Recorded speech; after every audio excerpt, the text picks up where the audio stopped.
Hello, everyone. My name is Sarah Audsley, and I'm the Writing Across Media facilitator at Vermont Studio Center. Anna B. Sutton's book, Savage Flower, won the 2019 St. Lawrence Book Prize and was published by Black Lawrence Press in July 2021. Her work has appeared in Indiana Review, Third Coast, Copper Nickel, Booth, Los Angeles Review, and other journals. She received her MFA from University of North Carolina, Wilmington, and was a James Merrill Fellow from Vermont Studio Center. She is co-founder of the Porch Writers Collective and has worked for numerous literary organizations, including Humanities Tennessee, Lookout Books, Blair Publisher, Gigantic Sequins, One Pause Poetry, Dialogist, and Ecotone. She currently works at UNC School of the Arts and is pursuing her Master's of Education in Clinical Mental Health Counseling at North Carolina State University. It's my pleasure to bring Anna B. Sutton here for you all. And this reading series, I want to note, is funded by the Rona Jaffe Foundation. And I'm so thankful for being able to bring these writers to our virtual stage in this featured way. And thank you so much to the Rona Jaffe Foundation. Thank you, Anna, for being here. Thank you so much. Thank you, Vermont Studio Center. Thank you, Rona Jaffe Foundation. Thank you to the folks who are here. And if you're clicking on this recording months from now, thank you too for clicking on the recording. I'm thrilled to read for Vermont Studio Center because my time there was amazing. It came right after I finished my master's degree and was sort of floating in a post-master's haze. And the validation in the community that I found there was unparalleled. Plus I got to be in the cold and the snow a lot, which as a girl from North Carolina is a rare experience. So I'm going to start tonight reading a couple poems that I actually wrote while at Vermont Studio Center. I was having like a crane thing and was really interested in cranes because they're sort of not, like they don't have parental instincts. So we're working, and you know, that is most likely has to do with human interference, climate change, all that stuff. But humans are working so hard to keep them producing and to keep them migrating. And it's just so interesting for me to think about that compared to sort of their natural instinct to just kind of abandon their eggs and move on. And so that's what I was thinking about a lot in the snowy tundra of Johnson, Vermont. And I'm going to start with a poem called Two Whooping Cranes Are Found Shot Dead in Hopkins County. I've never been close enough to a man and a gun to see the way a shell disappears from its chamber, but I can imagine the hot knife of sound, the two lithe bodies plummeting into a lake, the dog, her teeth curled around the neck of the first crane. Hunger has been trained out of her. This is what I imagine, though the authorities call it a thrill kill.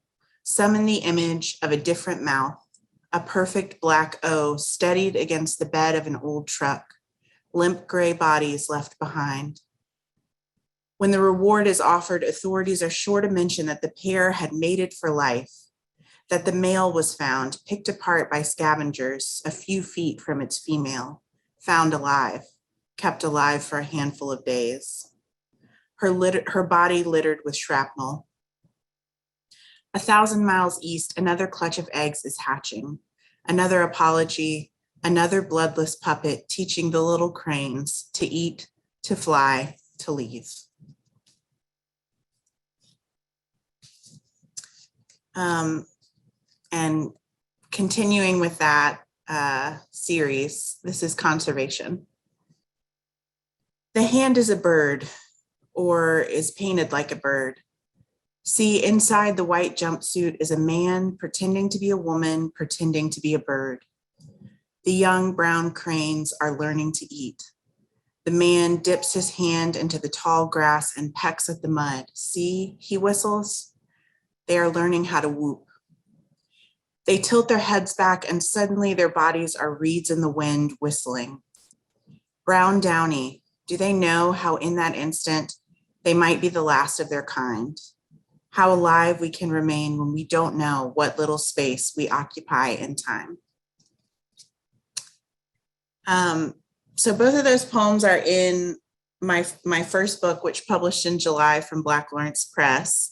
So I also want to say thank you to Black Lawrence Press for supporting me and for giving this book that was 10 years in the making a home. And I feel like it's like a lot of my poetry, it can be a strange mix of deeply personal, very conversational, and then like sort of lyrical, eco something focus on animals and landscape and all the things that poets universally tend to be obsessed with. So I'm going to move from the animal poems into more of the personal explorations. This one is called For What I Am About to Do. This morning, an angel hangs by a thread, cartoonish and carved out of softwood. She twirls circles above me, manipulated by the pulse of a ceiling vent. Her purple dress is airless, static, cut clumsy as the rest of her. I am laid out below, open-legged, like a pair of discarded scissors rusting in the grass. My starched hospital gown smells like driftwood and bleach, natural rot and our chemical penance. The drugs are taking effect. If I were an angel, without the weight of desire, above the realm of human shame, I would never dress. My body would be a collection of little prayers, the mouth of meeting thighs, hanging breasts like bended knees, folds of skin that soften the edges of my torso, thumbprint dimples on my lower back, proof of God's touch. As a young girl, I cradled a sweater stuffed under my dress. Every childhood game began or ended with the act of birth. The closet, a delivery room I exited alone, arms wrapped around a plastic doll, my fingers stained purple, grape ice pop dye. The Valium, the Demerol, the hum of the medical vacuum like cicadas in the backyard. Outside my childhood bedroom, the trees were so tall. They housed 1,000 lives in each of them. Outside this room, there is an armed guard, bulletproof glass, the rest of my life. Bear. A canyon of caves looms over the train tracks, like a city block, high rises swollen with lives you'll never even glimpse. Each bear's breath echoes from rocky mouths, slumbering 5 short. The missing bodies hang from a neighbor's garage, strung up to let blood. Last summer, a black bear hung his head through an open window in the downstairs bedroom and watched my family sleep. As a child, I found a fresh track in the mud and thought human. Saw heavy heel, swell of arch, 5 toes, thought barefoot. To break a dancing bear, trainers would tether her to an iron stage, shoes bandaged across her back feet, a slow fire heating the floor. To stand was salvation, survival swaying to the music. Okay, I think I'm going to bump now away from the book and into some newer stuff. In my bio, it talks about how I am finishing up my MED in clinical mental health counseling. I'm working as an LCMHC intern right now as a working therapist, doing telehealth, so lots of Zooms. And it's funny because the more I learn the language of mental and emotional health, the more rage I feel in my poems. And I've held some workshops for writing therapy. I've got some more coming up. And I think marrying this concept of mental and emotional wellness and my artistic life has been really valuable for me. Because I do think as a younger writer and as a younger writer who identified as a woman, I felt a lot of times that I needed to keep my emotions in check and be very cold and lovely about, and cutting about everything that I wanted to say in a poem. And I'm hoping that I'm moving away from that now into something a lot angrier. So this poem is called Comorbidity. No one is an island, though some might think it. But every day we wake and walk our silly bodies around all the others, the intermingling of 8 billion different brands of body odor. Even the richest men who fingered Carmen's line climbed ladders made of muscled backs and miscarriages of justice, etc.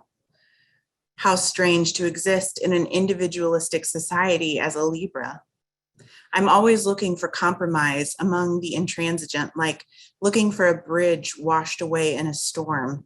No one is an island, but solipsistically speaking, we are all hemmed in by apathy because caring for something we can't understand is like cracking open the cavities of our chests or the beat of a bird's heart against our own fragile lifelines. Impossible to imagine. The little organ, its electric impulses, same as ours, a fantasy. Like flying cars or systemic equity, we make a fist and the beating just stops.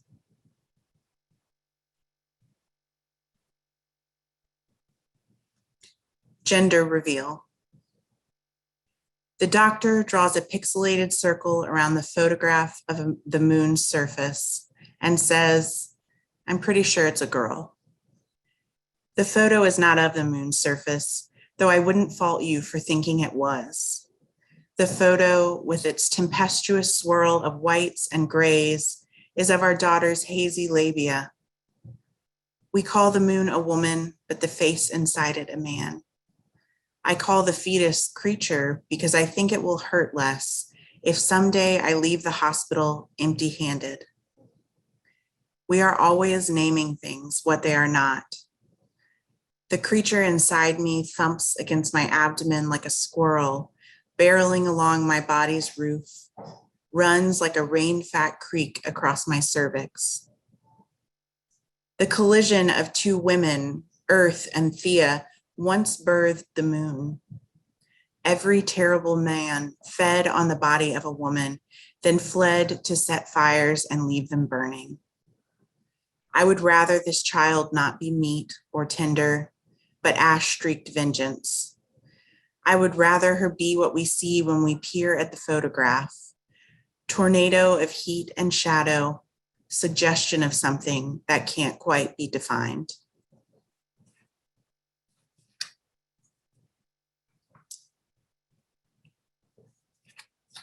This poem is called Fertility with Multiple Diagnoses. It is actually a newer poem, but ended up with a lot of much older poems in my collection, Savage Flower.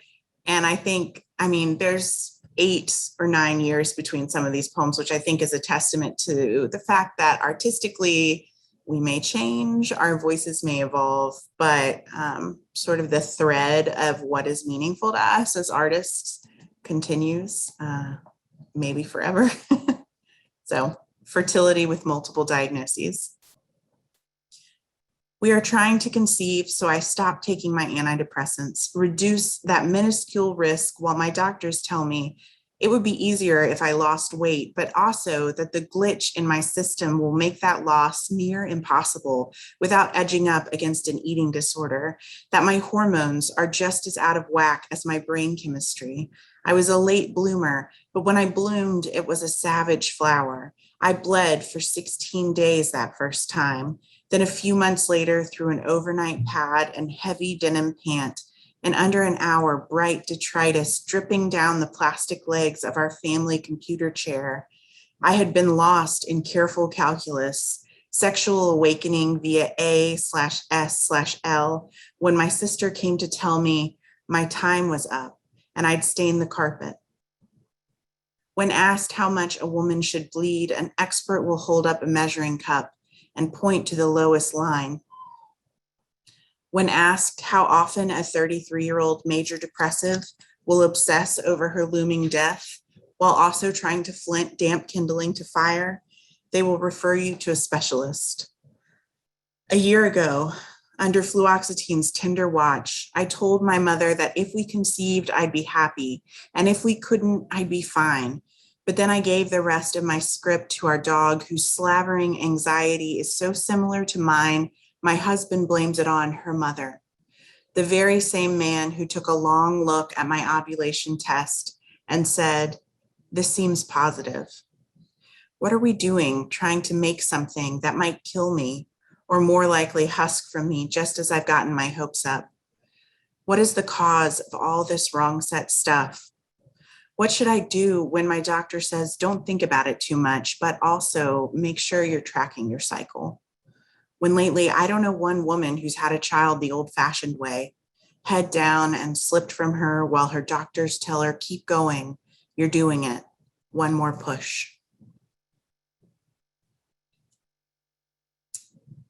All right, I'm looking at the time. I think I'm going to read one more from the book, and then I'm going to close with a new poem.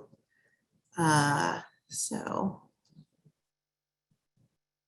I'll read this one because someone asked me at my first reading for the book what my favorite poem in the collection was, and I said it was this one because I felt like it was saying a lot of what I wanted to say as a human, but I didn't read it that night because my dad and my father-in-law were there. I was like, you know what, I'm going to skip this one, but I think I'll read it tonight. So this poem is called For Shame. Sugar mint smoke on my lips. That first Virginia Slims menthol behind the tennis courts at a football game, 30 yards from a fallow field where 30 years before my father charged an offensive line so many times that the knot on his brow sunk deep into the memory meat of his frontal lobe. Forget it, Father, for I have sinned. With cigarette penned between prepubescent lips, I blow, don't suck, don't know yet the power of a hungry inhale, snake swallow and syrupy release. Smoke spills from the red hot tip, dissolves into the thick cinnamon air of October overtime. But what is smoke and what is just my own wet breath? 2. Valentine's Day, and this man is asking me if I need cash. He has it, while he shifts across the sleet slick streets of Murfreesboro, Tennessee. No, I say it's fine. Tonight, my big first time. We two drunk strangers on a cat hair covered futon slumped on the soggy floor. The bars of its base flare like ribs against the wall, but there's nothing inside. Nothing beating, nothing singing, just nearby bodies doing their best. Naked, I can touch the edges of childhood, and this man is 30, with chest hair and an ex-wife. Here is an empty Hungry Man platter he's fashioned into an ashtray, an overturned beer can, a TV on crates. Once more, he offers to pay me. I tell him no, I promise nothing. 3. Bone white pills and tap water. Anesthesia is optional if you're old enough. I stare at the clinic's pimpled ceiling and the drifters sing There Goes My Baby. Serendipitous track list piped through the bulletproof building. Moving on down the line. Can I erase it all like chalk? The father soon just a man again. I told him not to come, and this time he didn't. Wonder where, wonder where, wonder where. The lie of one night, draining glasses and the way he caught me when I slipped. His steady hand, sure as a father's, I thought. Something inside me has shut down like a factory. Lights out for the last time, folks gone for good. Only thing left, the scatter of trapped birds that, out of necessity, built their homes in the rafters. 4. At 6, I learned of original sin, that ink black stain on all our souls, the sexual indiscretion of the first man and his second wife, Lilith in the shadows. What does it mean to be born damned? I can never say it enough. Our Father, though I'll finger these beads till their paint rubs off and at night whisper, oh God, into the darkness of an empty street or the ear of some nameless man. Mea culpa, mea culpa, mea maxima culpa. They told me when unbaptized infants die, they wait in limbo, sit with malformed limbs and prayerless mouths. But when he comes for them, won't he be nothing? A shape they can't see, movement and light they won't remember. All right. Another thing that I have been challenging myself to do is write longer poems. So I'm going to close out with a longer poem that I wrote recently, but not that recently, last summer. But I think you'll be able to place it in time just based on some of the details. It's called Ragnarok. Where to begin? The light had changed. The day's candle snuffed by a dark moon. Crescent waxing like a last breath just as she took her first. She howled and chirped, a wet beast. Where was I? Poured out on the table, waiting for her hunger. I made this child in one world, but would bring her home to another. Outside, everyone was eyes over masks. Inside, everyone was dying alone. They'll tell you that we all die alone, but it's the dying I mean. While I laid waiting for my child to stir, nipples raw and cracked from our first clumsy attempts at symbiosis, a woman below rattled her lungs against a tablet screen, empty hands fingering a rough cotton blanket. How many passed beneath its industrial weave? Upstairs, I practiced wrapping Freya's yellow body in stiff flannel. We were alive. Later that week, masked doctors would place her under a blue light to be sure her body could break itself down the way it would have to, again and again, to stay alive. I should have asked the woman below what it was to be made over by death, to be left with only yourself. Did she believe in a God? Did she see a hallway of filigreed clouds, or only the interior spaces of her own grief? Hotel rooms with damp towels, unmade beds, the last red dregs of a glass of cheap wine for which she paid far too much. Every culture has its own story to confront extinction. In mine, we stretch our skin tight and tell the rest of the world our God has gifted us eternal life, his army of undead colonizers. What a betrayal to find ourselves undone by that manufactured destiny.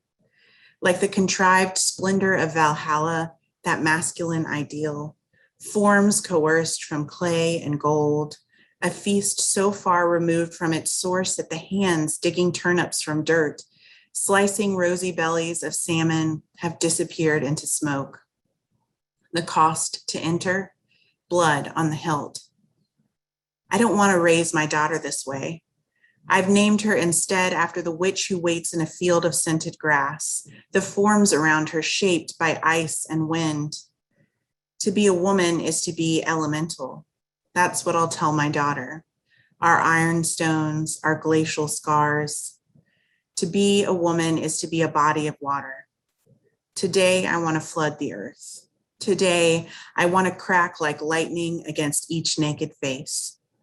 Today, I want to reach my hand out and gently touch the shoulder of a stranger as I brush past in the grocery aisle, my daughter vulnerable to nothing as she wiggles against my chest.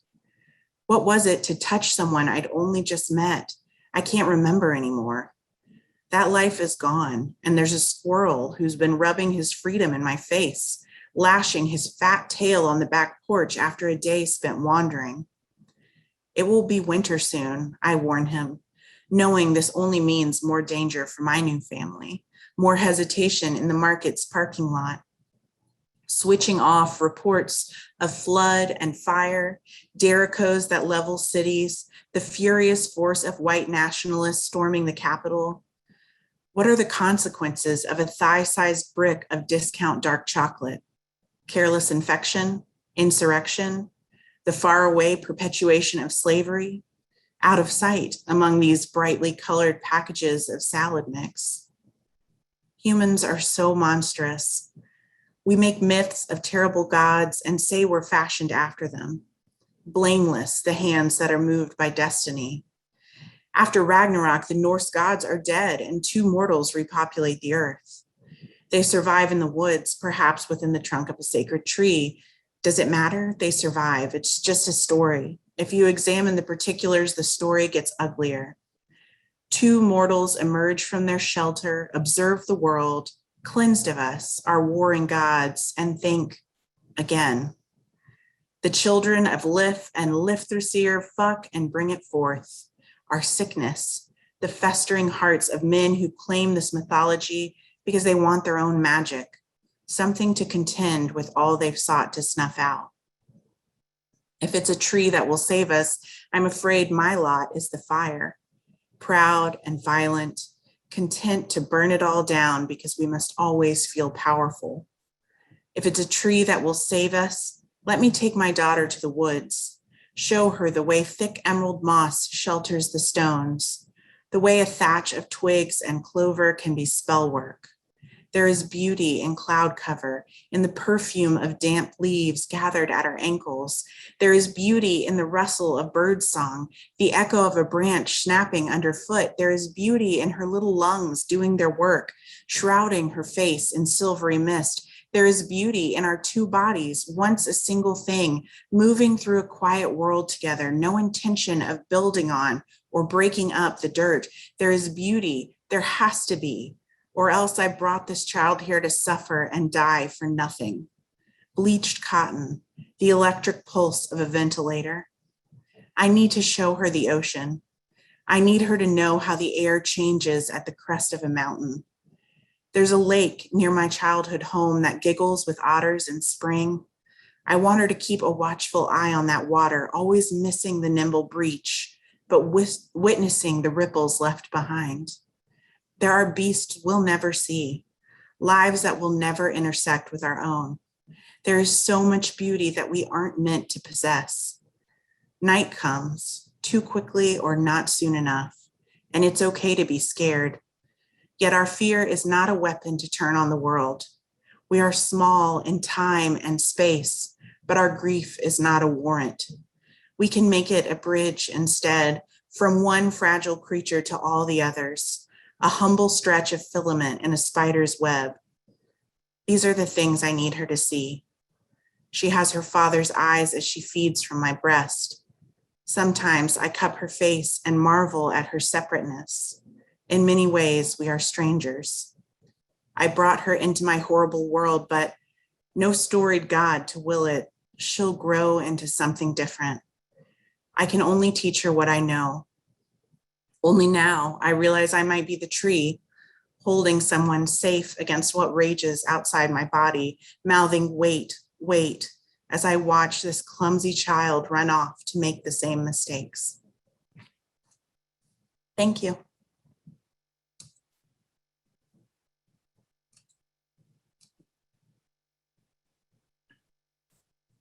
So I think we were going to do a little bit of a Q&A.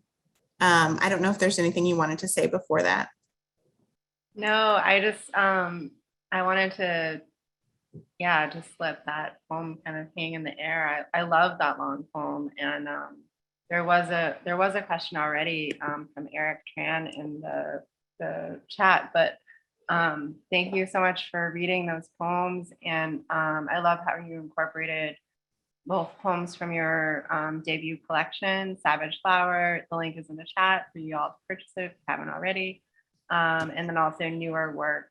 And I really appreciated you talking about a little bit about how long it takes to publish a book and how that some poems might be years or almost a decade old and that get published. And my selfish question, because I'm working on manuscript myself, is what is your relationship to those poems now? And does it feel like, I don't know, I feel like it would feel like, that it's still like the poems are still part of you, but also they might feel at a remove, but I don't know if I'm just definitely surmising here. And then I'll switch to a couple of questions that just came into the chat. Okay. Yeah, that's pretty accurate. There are some, I mean, so much has changed in, you know, the world since I started writing some of those poems. So like, it is crazy to look back at earlier poems and think, I'm the same person who wrote that. That was at the forefront of my mind. And these are traumas and questions that I feel like I've maybe answered or released and just said, you know what, they are not mine anymore.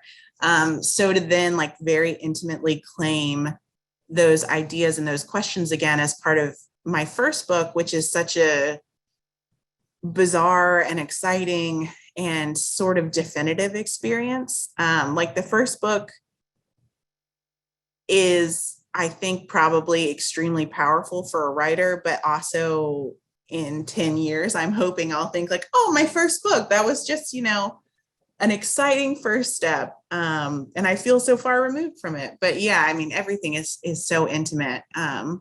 So it's very strange to look back, and it is also in a way kind of rewarding, and to say like, I mean, obviously it's exciting to have poems published, but I think it's also exciting to say like, there's still a place for that writer who wrote those poems 8 or 9 years ago. Yeah. That's so generous. Yeah, for yourself and also for the work too. I love that. Love that sentiment. And yeah. So let's see, just scrolling down from the top, Dr. Eric Tran has asked, the South and its culture is very apparent in your work. How do you figure place in your art, and what combos do you think you're having with other Southern poetry? That's a really good question. I'm hoping that Southern poetry is unable to be defined or categorized, because I think for too long, the idea of Southern poetry has been dominated by a particular voice and a particular style. And it's been very heavily, I think, we're lucky because now I think we're more aware of the different voices and how you can sort of find any voice you want in the South. But I do think there are elements. I mean, the weather in the South is so oppressive.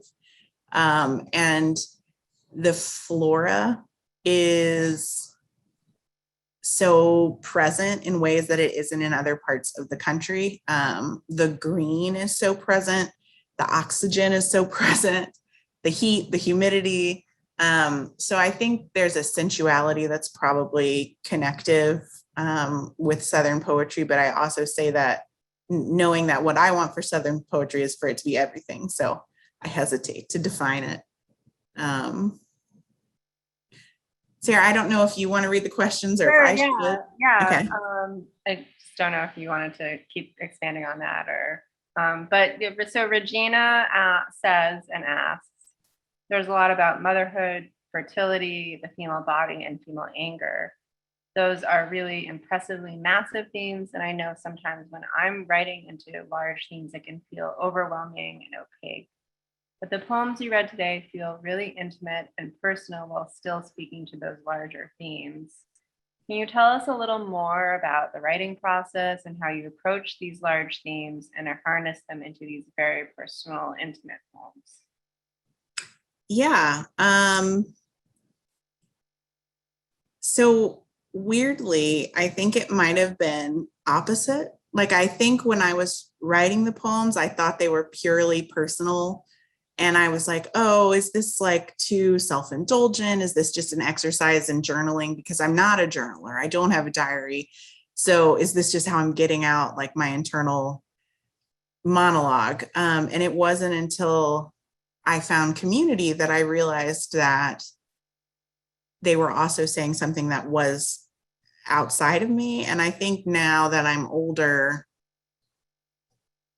I'm more aware of the fact that like, I have a right to my experience, and there is art in my experience. And it's my job as a writer, I guess, to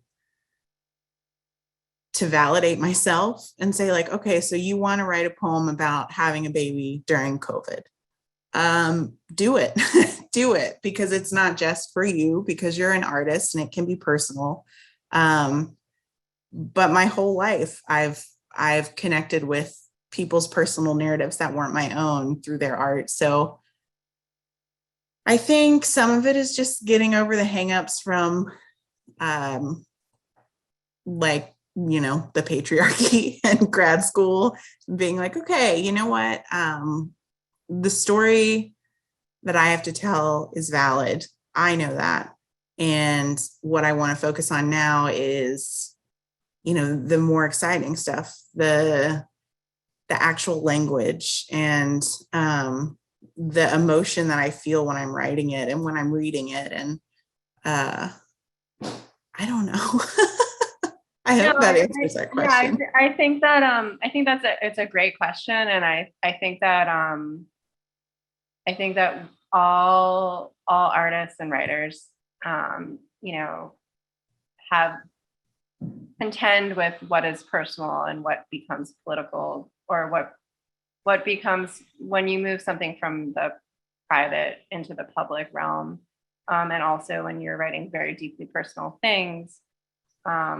What, you know, how does that apply to someone else, or to reaching out? In what ways does the work do what it does? And that's, I don't think I personally don't think I ever write a poem that tries to tackle like a theme. I think just I have obsessions and I have tendencies towards different things. So therefore those themes end up becoming part of the work just by default, I think. And I think that maybe applies to your work too. Yeah, in some ways, I guess all of our lives are affected by these big cultural, social, political, ecological issues. So even if you are writing a diary entry, or even if you're writing poetry that's based in the personal, or creating art that's based in the personal, it doesn't exist outside of the context of the world that we live in and that we share and that we fight in and that we all get COVID in. Yeah. Well, yeah, thank you. And if Regina, if you're working on stuff yourself, I think just write the poem, and then like you'll surprise yourself maybe for like, oh, I didn't realize that this was a theme in my work, like that you might realize it later. Gael says, what advice would you give to poems that feel like their work is not strong enough and feel stuck in the idea process?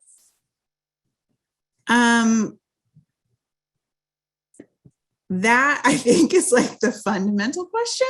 So yeah, I mean, just write them anyhow. Don't worry about if it's quote unquote strong enough, because it really is. By the way, if you can hear, that's my daughter crying upstairs. Yeah, I mean, if we all tried to write a perfect poem every time we wrote, or like our best poem every time we wrote, I think we would all get hung up. And if you have an idea and you feel stuck getting that idea out of you and onto the paper, if it's more of like just truly a process question, what I do a lot of times, which I did for Two Whooping Cranes, the poem I read at the beginning, is I will just look at news headlines and take them and then try to connect them to whatever the experience that I'm wanting to write about is. And that by its very nature requires me to connect things outside of myself to things inside of myself. So that I used to use that a lot when I was writing, around the time that some of these poems were written. But yeah, I would say, like, don't worry about it being the best poem or being strong enough or saying something important enough, and just start writing, and then find community that you can share with and workshop with, and ask ask people to read your stuff and tell you what they get from it. And then you might be surprised that your idea is actually very strong or totally different than you thought it was. Thanks for that, Anna. What advice or perspectives do you have for working writers? And I'm not really sure what, in that we're all working writers. So working writers, like we have jobs, or working writers as in we are currently producing as writers? Yeah, Eric, do you? Jobs. Okay. Yeah, that's what I thought it was, but I just wanted to be sure. I wish that I was one of those people who had enough discipline, whose mind worked in the way that I could like set my alarm and wake up early and, say like, okay, I'm going to wake up early before the baby and before, everything gets hectic, and just write for an hour and journal and write whatever comes to me. But that's just not how I work. And unfortunately, I do have a job. I have multiple jobs right now. And I know that that is the case for a lot of poets, because it's really hard to be paid a living wage for being a poet. And if you are, congratulations. And I'm very jealous. So yeah, as far as how to make it work, I think one of the best things I do is with my friends, my sort of writing community will occasionally challenge each other to a very forgiving and very gracious 30-30, where we're like, let's write 30 poems in 30 days. So let's write a poem every day. But if we don't, it's okay. We forgive ourselves, our righty friends forgive us. And it's gentle, but it's a nice way to just kind of force yourself to write and to have some accountability from other people. But other than that, I mean, it may just be the way my mind works because I'm not a journaler. So for me, it very much is like inspiration strikes. And sometimes it strikes during a down period at work, and I'll just open a Google Doc and start typing. And sometimes it strikes, at 9 o'clock at night after the baby's asleep. But yeah, it's tough. And I guess the best advice I have for working writers is like, just give yourself time. It's so hard to do what we do and to do it quickly. And especially if you're not in an academic position where part of your job is writing. So like, let yourself take as much time as you need to get the work out.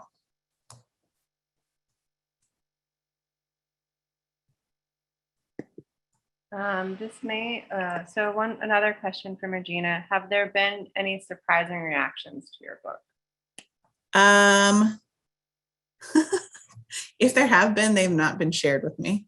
It is interesting to have in-laws, buying the book for everyone in their family. And I kept trying to prepare them and say, like, just read the last couple of poems, because those are mostly love poems to my husband, or my version of love poems, which are like, some kind of love. But yeah, everyone has been really kind. My publisher is amazing. This time in our lives is such a weird time to be a writer. So I'm not sure that I necessarily have enough chances to engage with an audience for them to say something surprising. So I have been fortunately, protected from any like punches to the face, emotionally speaking. Regina, do you have a surprising reaction you'd like to share with me? I'm surprised at how amazing it is and how amazing it is.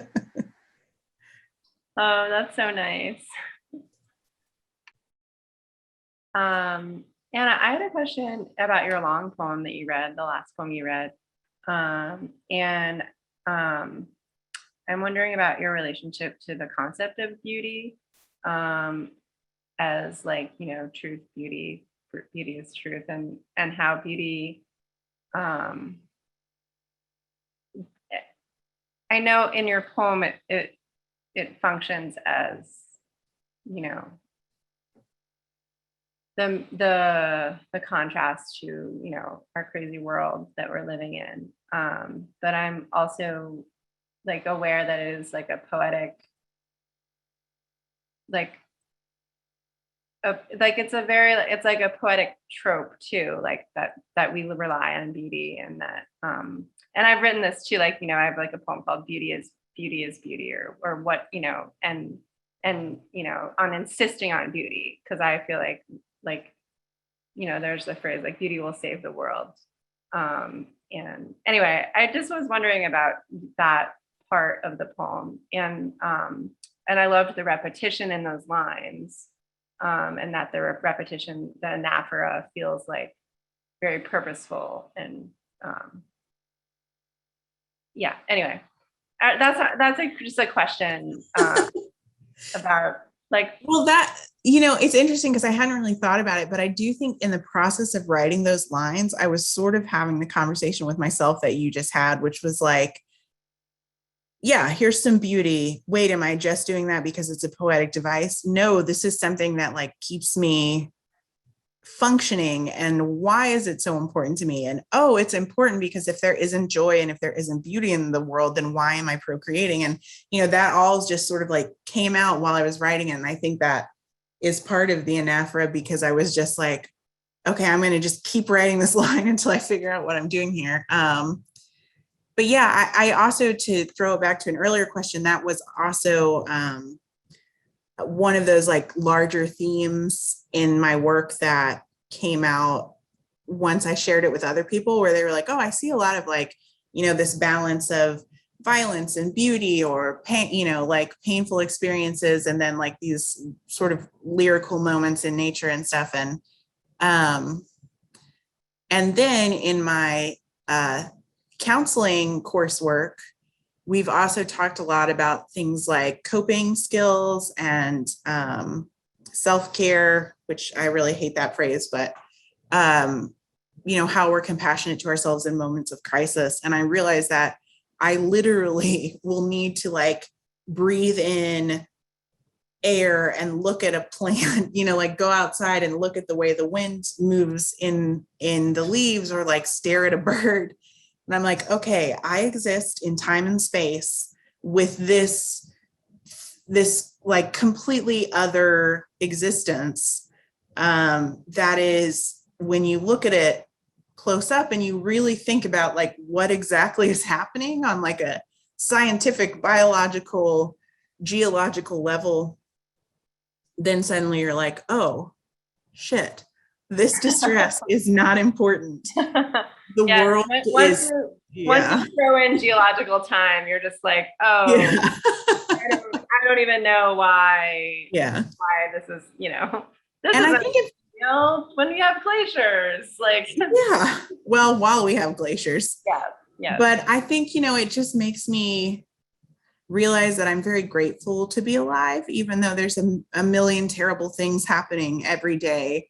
And in so many ways, I am, you know, privileged to be grateful because I'm privileged to live the life I live. But I also think like there's a universal existence with the beauty of the world that we don't take enough time to really appreciate. And that's where, I mean, that's a trope for sure, but try it.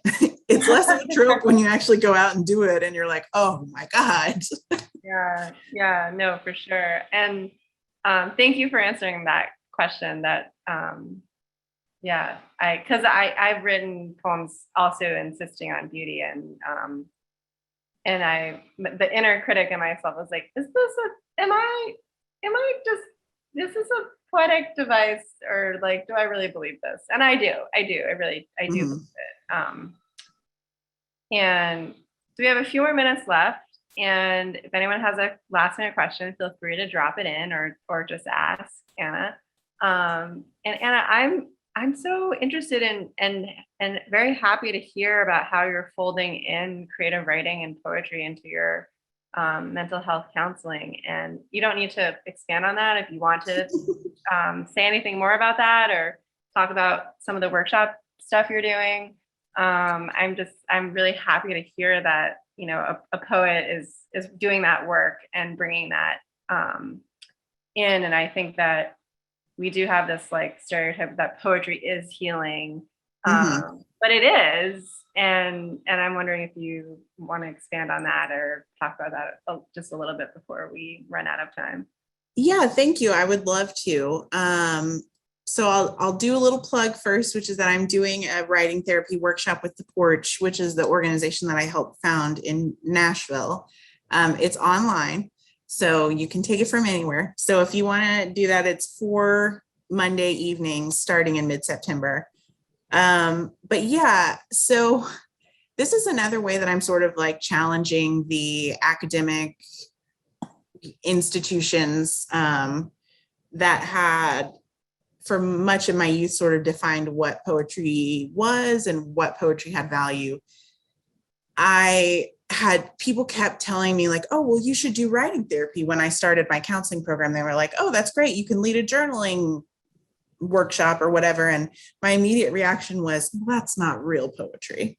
And then I think, the more I studied it, the more I realized like, what a dumb way to frame it. Like there's not a wall between what is real writing and what is therapeutic writing. It's just, the amount of time that you take to read and really immerse yourself in the creative writing world, and how that maybe changes your goals for your writing and stuff. But yeah, I mean, as a poet, writing poetry is one of the things that I do to feel centered and to feel connected and to feel like I can keep going for another year. And so I'm really excited now to do that for other people and to remove that pressure for it to be quote unquote real, from not just the people I'm working with, but from myself.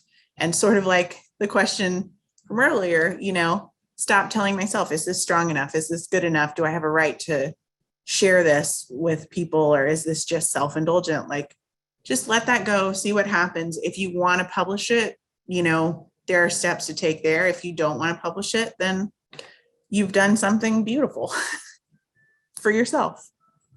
Oh, that's my phone alarm.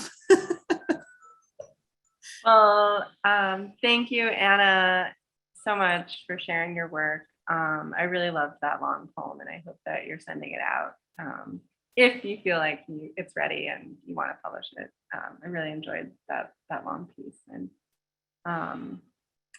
good luck with everything. And thank you so much for reading for us. And I hope to have you back at Vermont Studio Center someday. I hope so too. Thank you so much. Thank you, everyone. Have a great evening.